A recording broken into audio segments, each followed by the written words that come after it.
Hai keluarga Indonesia, saya ingin sekali lagi mengingatkan Anda yang baru saja bergabung bahwa saya dikelilingi oleh orang-orang istimewa. Tadi kita sudah sempat berbicara dengan Habibie, dan sekarang ada 3 sahabat Rosi lagi yang juga istimewa. Mereka adalah penyandang skoliosis, yaitu ada kelainan dengan tulang mereka. Tapi kalau melihat Indi, nggak ada sesuatu yang tampak berbeda, begitu ya. Bahkan Indi mampu membawakan dirinya dengan sangat cantik, menutupi kelemahannya. Kamu punya pengalaman bahwa penyandang skoliosis ini mendapat diskriminasi memang? Iya, sering banget, terutama waktu awal-awal aku masuk sekolah. Jadi aku sering banget dianggap gak mampu.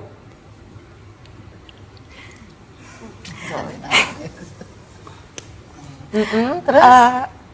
Kaki aku tuh panjang sebelah, jadi kalau misalnya lagi jalan emang timpang kan.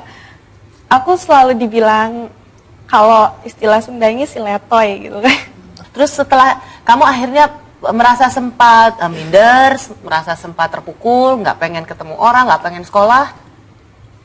Ya, terutama waktu umur 13 tahun aku jujur aja aku shock banget, soalnya aku dulu centil banget. Aku selalu pengen jadi model, jadi Barbie, jadi apa. Terus tahu-tahu waktu itu aku sama orang tua aku ke Jakarta, katanya ke dokter aku kena skoliosis. Aku pikir kan minum obat sembuh gitu. Ternyata aku harus pakai penyangga dari sini sampai segini selama 23 jam per hari. Terus akhirnya kamu berani tampil seperti ini, kamu ingin melawan pandangan orang yang melemahkan hatimu, kamu justru kuat dari mana? Itu sih waktu aku SMA aku udah capek ya diejekin terus.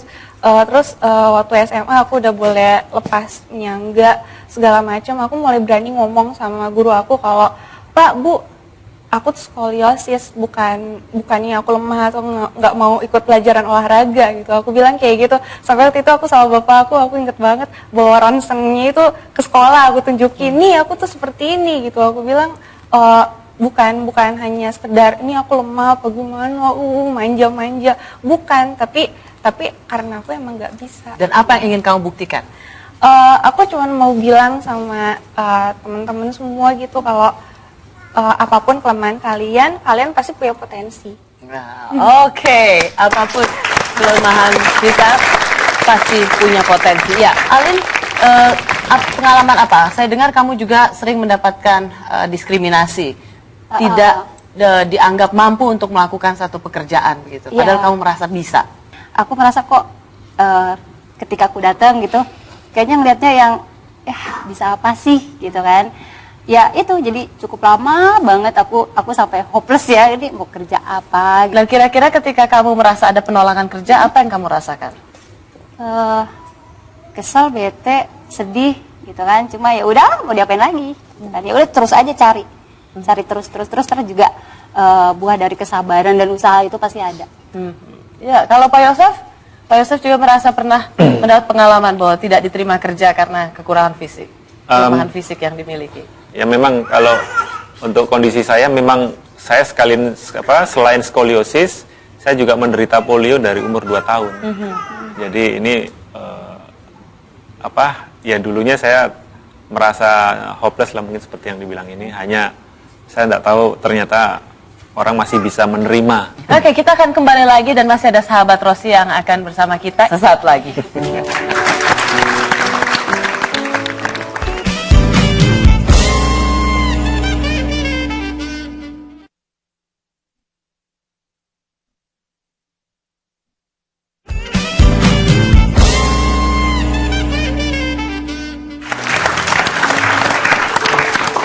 Ya, keluarga Indonesia, sahabat Rosi yang satu ini juga tidak kalah istimewanya. Ia mampu melakukan satu hal melampaui batas-batas yang bahkan banyak orang tidak bisa berpikir atau tidak bisa menyangka bahwa bisa dilakukan oleh sahabat Rosi yang satu ini. Inilah karyanya.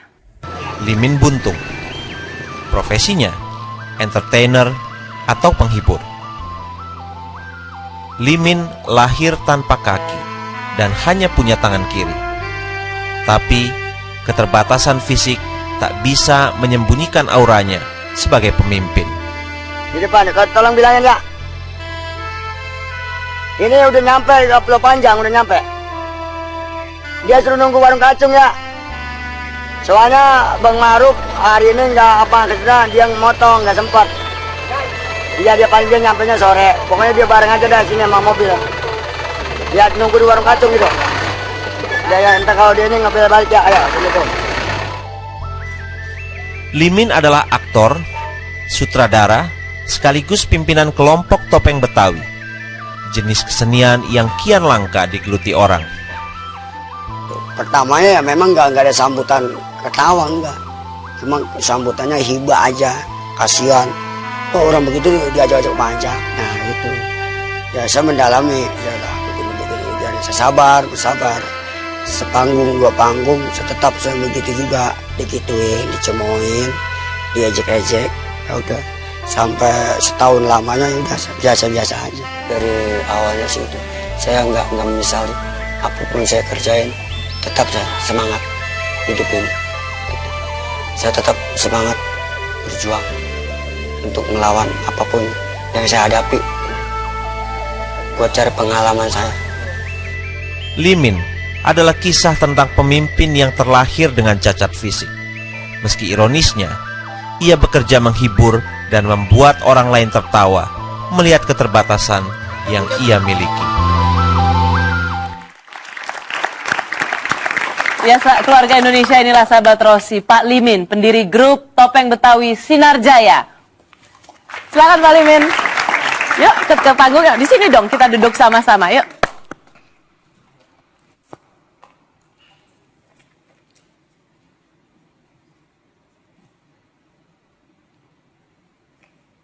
Siapa? Oke. Boleh pindah ya, Alin ya. Siapa? Apa kabar Pak Limin? Apa kabar? Baik. Bismillah.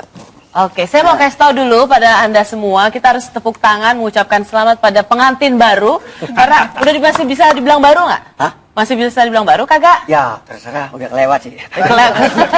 Terus 14 bulan yang lalu ya 14 menikah. bulan, iya. Dan baru dapat bayi. Iya. Bayinya umur berapa tadi yang nangis-nangis? Dicubitin ya? 8 bulan. Enggak, dia nggak tahan ada andingin. Oh, oke. Jadi gimana rasanya menjadi pengantin dan langsung memiliki anak? Ya alhamdulillah. Ya bersyukur saya, gembira. Gimana waktu itu rayuannya supaya sang istri mau dengan Anda? Ya gitulah kira-kira. Jangan. Bibi, gimana kita perlu belajar? Boleh, Boleh? Kita perlu belajar nggak nih? boleh belajar. Kita tanya apa kira-kira resepnya? Kamu mau nanya apa resepnya supaya ini? Tunangannya. Hah? Tunangannya bagaimana? Nah, tunangannya gimana caranya? Hah? Tunangannya gimana caranya? Tunangan? Oh, ngelamar. Ya. Oh, masalah ngelamar saya tanya dulu dari perempuan yang ke-1. Ya, namanya kan Isah, yang calon istri saya. Nah, terus gimana lo kira-kira mau nggak gue jadikan istri gua? Gitu. Ya sambutan dia ya saya sih mau aja. Yang penting jangan sakitin. Wah sakitin apa? Gua per-peran, jujur. Jauh saya. Oh. Jadi dia mau. Nah lama-lama tuh orang tuanya datang. Jadi singkat aja gitu ya? Iya singkat. Gitu. Lo mau apa enggak gitu aja? Kira-kira lo mau apa enggak mau gua? Mau 1, enggak mau 1. Wah.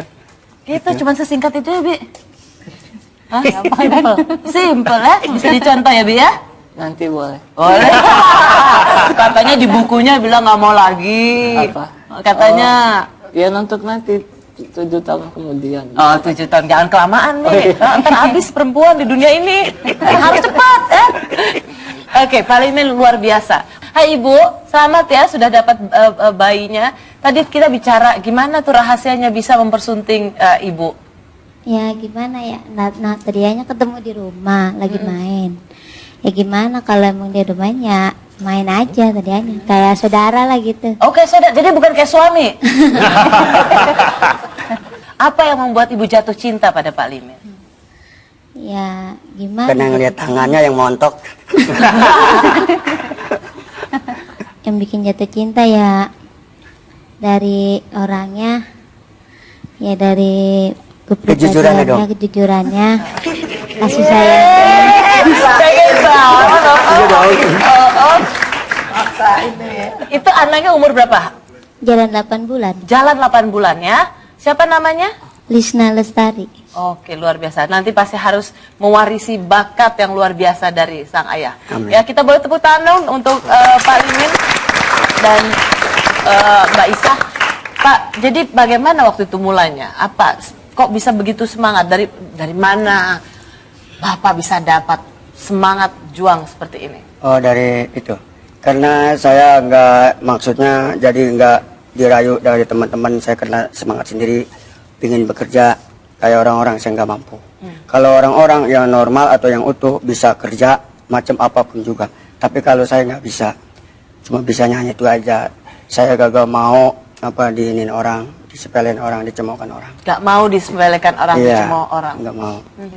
Terus Bapak buat grup topeng Betawi. Iya. Bapak pendirinya. Iya. Terus tapi Bapak ikut nari juga? Ikut saya turun berjuang. Ikut berjuang. Iya, ngebodor, ngelawak gitu. Ah, Ngelawak. Iya.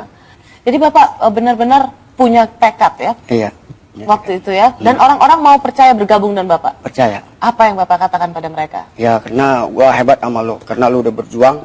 Wah, pimpinan yang lain kagak bisa turun tangan, maksudnya kagak bisa ngedorong untuk melawak, tapi lu bisa untuk melawak atau ngebodor. Tapi dia ngancung jempol, masa dulu gua dicemoohan sama lu, sekarang diterima. Gitu. Bisa contoh nggak sekarang? Bisa contoh nggak sekarang? Bisa dong. Boleh. Setuju nggak kalau kita lihat Pak Limin ini ngebodor? Setuju nggak? Setuju. Ayo Pak Limin. Wih, kita tepuk dulu. Maaf ya, Yuk. sorry. Sekarang Bu. Besok Pak. Ya sekarang kali ya. Ini ribet nih. Dulu repot. Inilah ternyata seorang entertainer sejati ya. Kapanpun siap. Bicara sendiri dong. Halo, ini gua nih, Limin B. Kalau ke sononya gua nggak tahu B-nya, yang penting Limin B Bekasi. Kalau Limin Buntung emang udah biasa. Nah, apa-apa nih, biar gua keadaan gua begini, gua bisa segala macam. Nih, lo lihat. Tuh.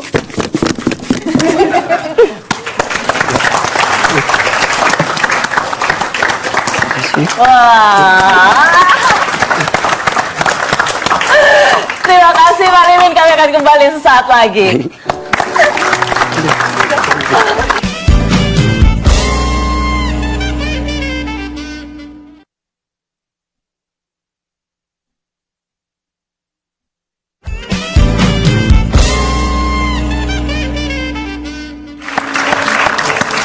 Anda kembali bersama Rosi dan sahabat-sahabat Rosi. Tadi kita melihat Pak Limin yang baru saja beratraksi, sungguh seorang entertainer. Dia adalah pendiri grup topeng Betawi Sinar Jaya tahun 95 itu ya? Iya. Sebelumnya Pak Limin, sebelum di sini apa yang Pak Limin lakukan?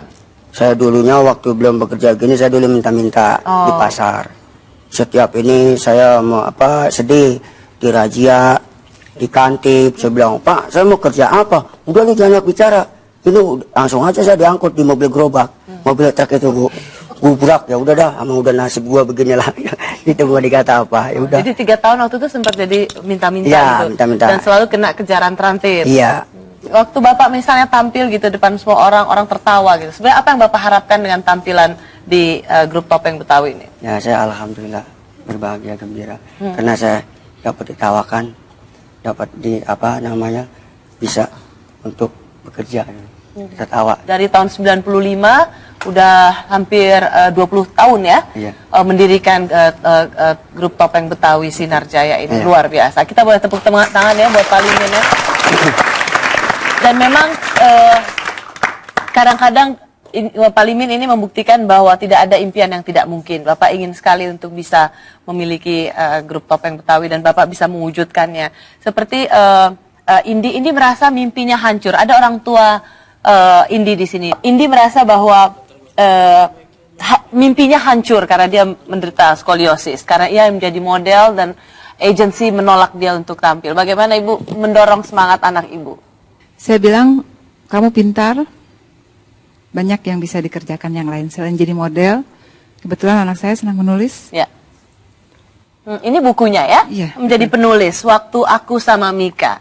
Ya. Jadi nggak jadi model nggak apa-apa. Iya. Menjadi penulis mungkin jauh lebih baik ya. Lebih enak. Lebih enak ya. Lebih enak. Jadi dan kamu akan menjadi penulis yang paling cantik ya Ibu ya. Amin. Oke, selamat. Nah Habibie, sekarang Habibie merasa senang nggak kumpul dengan orang-orang istimewa dan mereka semua banyak suka seperti Indi sangat terinspirasi dengan kamu. Bagaimana rasanya bahwa kamu menjadi inspirasi bagi banyak orang?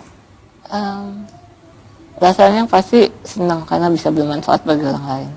Gitu. Jadi apa yang saya lakukan ternyata bukan cuma untuk orang yang saya kenal aja gitu, tapi juga orang-orang di sana banyak yang melihat saya sebagai, ya bisa melihat saya, jangan melihat diri saya, tapi melihat semangat saya itu. Wow, bisa melihat semangat saya, itu kata Habibie.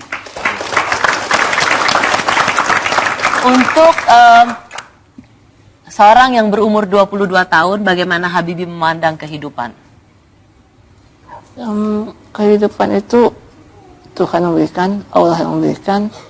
Semua yang Allah berikan itu adalah sesuai dengan apa yang sudah ditakdirkan gitu. Jadinya ya kita hanya manusia, sebagai manusia hanya bisa menjalankan saja. Menjadikan hidup ini yang pasti bermakna, karena hidup cuma sekali. Wow, terima kasih Habibie, menjadikan hidup ini bermakna ya Pak Limin ya, luar biasa ya. Nah, malam hari ini kita mendengar banyak cerita bahwa ternyata di balik kelemahan yang secara ukuran normal itu kita anggap sebagai sesuatu yang melemahkan, ternyata ada keistimewaan. Saya mau bicara dengan Pak Arief ya dari Dai TV ya. Anda secara khusus memproduseri tentang tokoh-tokoh atau orang-orang yang melampaui batas. Ya, kira-kira sebagai orang yang secara standar normal ya, pelajaran moral apa yang Anda dapatkan dengan memfilmkan mereka? Saya kira semuanya adalah sama. Kalimatnya adalah bahwa dalam setiap keterbatasan itu pasti ada keistimewaan yang tinggal dicari saja, dia bersembunyi di mana, tinggal kita temukan dan tinggal kita keluarkan untuk disaksikan oleh orang lain. Betul. Seperti itu. Ya, dan malam hari ini saya juga tadi sempat bicara dengan Prof. Irwanto ya. Bagaimana Prof memandang bahwa masih ada semacam diskriminasi buat mereka difabel yang tidak diterima untuk bekerja? Pemerintah sebagai bagian kolektif dari kita berkomunitas seharusnya memberi kesempatan, karena kuncinya itu mengakui ada keterbatasan, berilah dia kesempatan, maka semua orang akan menjadi manusia sempurna. Ya. Dan malam hari ini kita juga ingin memulai dari diri kita sendiri, bahwa setiap orang berhak mendapatkan kesempatan yang sama, termasuk untuk mereka yang difabel. Dan mereka jangan diukur berdasarkan ukuran normal, tapi bagaimana pekerjaan yang bisa mereka hasilkan sesuai dengan kebutuhan yang kita inginkan. Jadi terima kasih untuk para sumber inspirasi malam hari ini, Ibu Endah, terima kasih Habibie, terima kasih ya. Tunggu karya-karya berikutnya ya. Dan Indi terima kasih, Pak Limin, sukses ya, oke banget deh. Udah punya grup musik, grup Topeng Betawi, punya istri cantik, punya anak, luar biasa. Habibie aja lagi pengen belajar tuh untuk yang soal itu ya. Boleh. Boleh. Pak Yosef terima kasih, Alin juga terima kasih. Dan boleh kita lihat lagi sekali lagi tampilan dari Pak Limin. Pak Limin akan menampilkan Jaipong, dan terima kasih untuk Anda semua. Selamat malam keluarga Indonesia.